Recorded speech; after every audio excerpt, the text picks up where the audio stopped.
ಜಗನ್ಮಾತೆ ಆದಿಶಕ್ತಿ ದುರ್ಗಾಮಾತೆಗೆ ಸಮರ್ಪಿತವಾಗಿದೆ.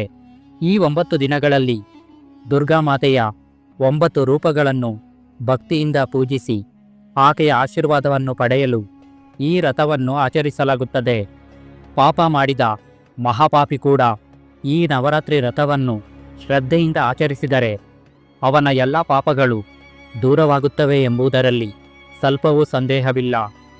ದೇವಿ ಭಾಗವತ ಪುರಾಣದಲ್ಲಿ ನವರಾತ್ರಿ ವ್ರತದ ಮಹತ್ವವನ್ನು ತಿಳಿಸುವ ಒಂದು ಅದ್ಭುತ ಕಥೆಯನ್ನು ಹೇಳಲಾಗಿದೆ.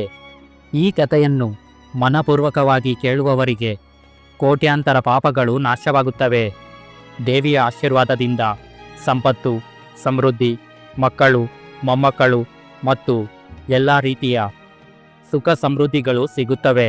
ಹಾಗಾಗಿ ಬುದ್ಧಿವಂತ ಮನುಷ್ಯರು ಈ ವ್ರತದ ಕಥೆಯನ್ನು ತಪ್ಪದೇ ಕೇಳಬೇಕು.